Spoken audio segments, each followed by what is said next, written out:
Hello guys, welcome to my channel. तो इस video को पूरा एंड तक ज़रूर देखना यार, अगर आप एमयू ट्रिपल ई 2022 की प्रिपरेशन बहुत इंपॉर्टेंट टॉपिक के बारे में डिस्कशन करने जा रहा हूँ। कुछ इंपॉर्टेंट जो बातें हैं जो आपसे ज़रूर शेयर करना चाहते हैं, जहाँ पर आपकी को सबसे पहला सवाल होता है कि एलिजिबिलिटी क्या होगी। ठीक है, दूसरा क्वेश्चन होता है पैटर्न क्या होगा।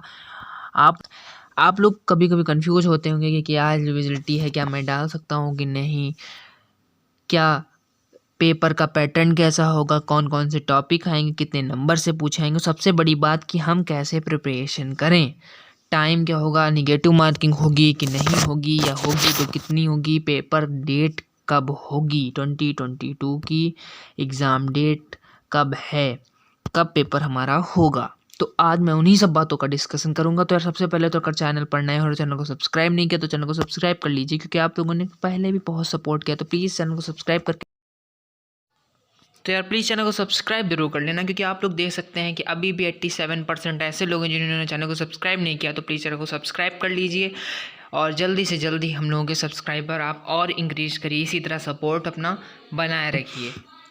सबसे इम्पॉर्टेंट चीज़ जो कि है एलिजिबिलिटी,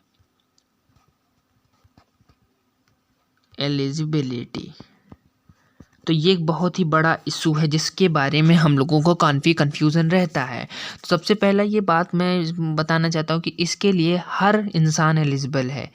मतलब इसकी एलिजिबिलिटी का मतलब ये है, आप 12th पास होने चाहिए।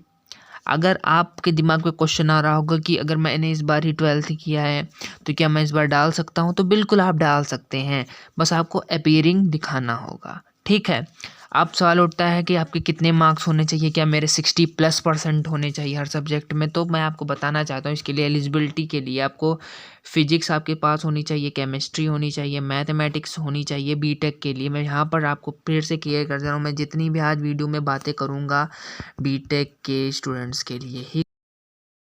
लिए मैं अब आपको आगे बताता हूँ कि आपके पास इसके लिए कौन तो गाइज मैं बताना चाहता हूँ कि उसके लिए आपको कुछ नहीं, बस आपका फिजिक्स होना चाहिए, आपके पास केमिस्ट्री होना चाहिए, मैथमेटिक्स होना चाहिए और इंग्लिश होनी चाहिए। अब आज सवाल उठता है कितने इसमें मार्क्स होने के, 60% होना चाहिए कि 70+ होना चाहिए। तो आपको मैं बताना चाहता हूँ कि इसके लिए आपको सिर्फ एग्रीगेट 50% ही होना चाहिए, बस मिनिमम 50% तो होना ही चाहिए। अब मैं नेक्स्ट आगे बढ़ता हूँ, क्योंकि और मैं आपको फिर से बताना चाह रहा हूँ इसके लिए आप सभी लोग, जितने लोगों में ये चीज़ें आप अगर हैं, आप 12th पास हैं या अपीयरिंग हैं और आपने फिजिक्स केमिस्ट्री मैथमेटिक्स इंग्लिश है और 50% से अबव है, तो आप लोग इसके लिए अप्लाई कर सकते हैं। अभी मैं सब कुछ बात करूँगा। अब अगला टॉपिक है हमारा पैटर्न, कि पेपर का पैटर्न क्या होगा। तो इस पेपर में आपसे बेसिकली फिजिक्स पूछा जाता है, केमिस्ट्री पूछा जाता है और मैथमेटिक्स पूछा जाता है। टोटल कितने नंबर का पेपर होता है, 150 मार्क्स का पेपर होता है। कितने मार्क्स का होता है, 150 मार्क्स का होता है।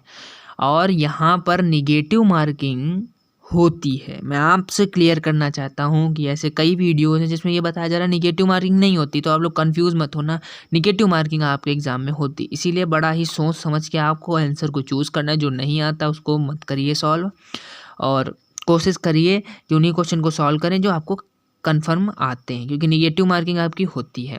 कितनी कितनी निगेटिव मार्किंग होती है, निगेटिव मार्किंग आपकी होती है 0.25 की निगेटिव मार्किंग होती है। समझ में आई बात। अब नेक्स्ट आगे बढ़ते हैं। अब इस पेपर में जो टाइम होता है वो कितना होता है, तो आपको यहाँ पर 3 आवर मिलते हैं। मैं आपसे क्लियर करना चाहता हूँ, मैं जो बातें बता रहा हूँ सिर्फ और सिर्फ बीटेक के लिए स्टूडेंट्स के लिए बता रहा हूँ। समझ में आई बात, किसके इसके लिए बता रहा हूँ, सिर्फ और सिर्फ बीटेक के स्टूडेंट्स के लिए बता रहा हूँ, और किसी से रिलेटेड यह बातें नहीं हैं। फिर उसके बाद आता है पेपर में टाइम मिलता है, फिर सवाल उठता है कि पेपर का जो लेवल होता है वो कैसा होता है। तो इस पर मैंने कई बार वीडियोस में अपने बात करी है इससे पहले भी, लेकिन मैं आपसे फिर से बताना चाहता हूँ कि जो पेपर का लेवल होता है वो होता है मॉडरेट।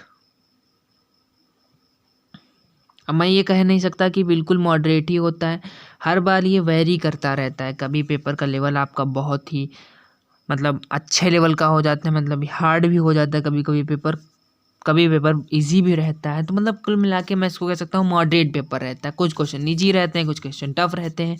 पर हाँ, अगर आप जेई मेंस की प्रिपरेशन कर रहे हैं, आपने अगर एक भी बार जेई मेंस का एग्ज़ाम की प्रिपरेशन करी है, तो अगर आप जेई मेंस के उतने लेवल के भी क्वेश्चन नहीं आते हैं, मैं आपसे क्लियर कर रहा हूँ, इतने भी जेई मेंस के लेवल के भी नहीं आते। हाँ, थोड़े बहुत होते हैं क्वेश्चन जेई मेंस के लेवल के, पर सभी क्वेश्चन जेई मेंस के लेवल के भी नहीं होते हैं।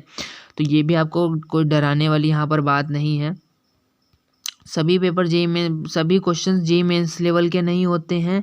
पर हाँ, आपको ध्यान देकर ये बात चलनी होगी कि आपका एग्ज़ाम है MU ट्रिपल ई, तो ऐसा तैयारी करिए। अभी मैं आपको तैयारी से रिलेटेड भी बातें बताऊंगा, ठीक है। लेकिन आप अगर जेई मेंस की तैयारी कर रहे हैं तब भी आपको ज़्यादा टेंशन लेने की ज़रूरत नहीं है, क्योंकि उसकी अगर आप तैयारी कर रहे हैं और तो आपके लिए पेपर उतना कुछ बहुत ही ज़्यादा मायने नहीं रखता है। अगर आप जेई मेंस की नहीं तैयारी करें हैं तो भी आप ये मत समझिए कि मैंने जेई मेंस की तैयारी नहीं करी तो मेरे लिए ये पेपर निकालना इम्पॉसिबल है। ऐसा बिल्कुल भी नहीं है। मैं आपसे बार बार बता रहा हूँ कि ऐसा बिल्कुल भी नहीं है। आप इसको पेपर को बड़ी आसानी से निकाल सकते हो, बस आपको कुछ रूल्स फॉलो करने पड़े होंगे जो मैं आपको नेक्स्ट वीडियो में बताऊँगा। तो उसका वीडियो का वेट करिए, मैं आपको बताऊँगा कि कैसे आपको प्रिपरेशन करनी है, ठीक है।